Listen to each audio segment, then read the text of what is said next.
I mean, I think if we look at the Stafford and Goff trade, it's going to take you said it, it's going to take an awful lot to get Deshaun out of Houston. I know he has a no trade clause, so he has to like also approve where the trade comes from, and that's where it gets really tricky because where does he want to go? First off, if he had to pick, and maybe we could discuss where would you rather go, but considering the team is going to have to give up so much to get him, where where would you want to go? Because essentially, you going to a team will hollow it out just as bad as it already is in Houston. And like, if I'm looking at it through like a fan base's lens, I really want Deshaun Watson. I think he's an incredible quarterback, but is he worth decimating your whole franchise essentially for? I think the most aggressive team already made the move, right? Yeah, I don't think they were going Because for. I feel like the Rams of all the teams are going to be that team that goes, we got to get a guy and we got to do whatever. And they did. They're the team that we know will like they'll shoot their shot, right? They're gonna try. And now that that's gone, do they force even like I don't know. I think it's actually kind of interesting because if you look at the NFC West, do they force kind of the 49ers hand? Do they have to make a move now? It's a tricky situation. I think really it is on both ends because I don't know at what point. First off, the player has to make a assessment on a team's roster. I think San Francisco is a very realistic possibility, but I just don't know. I don't know if John Lynch and Kyle Shanahan are even willing to give up that much draft capital given their history in the draft. I think it really would have to be a team that has a proven record and kind of like as you said with the Rams that cannot draft first round picks and has a history of always doing well in like the fourth, fifth round and undrafted free agents.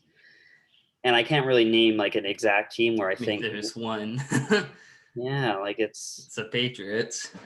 and that kind of That's like as not gonna much as happen. yeah, as much as that like you can maybe connect those. I've seen that a couple times. Like I don't think he would want to go if he's upset about the hiring of Nick Casario, despite a million and other one reasons. And I think that if you're annoyed about how he's acting, I would rather put it in this way. Like, imagine if you had a job and your boss gave you a big raise, and your boss, like, you don't love your boss, but he's not the worst boss in the world. Like Bill O'Brien, you can like or dislike him, but at the end of the day, at least for the most part, he's a seasoned football coach. He's been around for quite some time, been around a lot of smart people. He gets fired, which is again not the end of the world, but you're just hoping that they hire somebody like that knows maybe a little bit more than Sean McVay does, or sorry, not Sean McVay, that Bill O'Brien does. So someone like, I mean, everybody wants to hire Sean McVay, but someone in that light.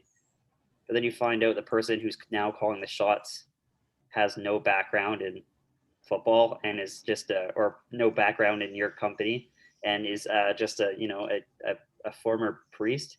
Like, would you maybe Chaplain, second guess? Yeah, priest, sorry. Would chaplain. you I would don't you know what the second difference guess is, maybe but I where feel you're like there's a hierarchy there. well, would you second guess where you worked? Because I would Yes.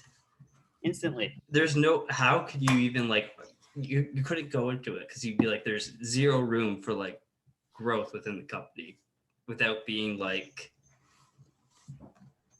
it's totally that freaking old boys club. It just makes no sense.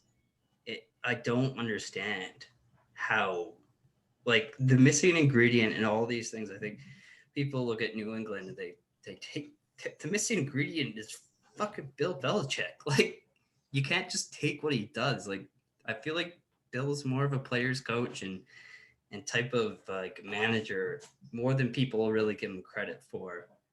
Um, and then these guys like take the same attitude, but like don't understand when to kind of let it go without the acumen, and then they just think like, oh, they can just hire the same way because they have a tree, and it's like, I don't know. I'd rather have a different coaching tree or like management tree running my organization. You can't operate like the Patriots unless you have the pelts on the wall. Like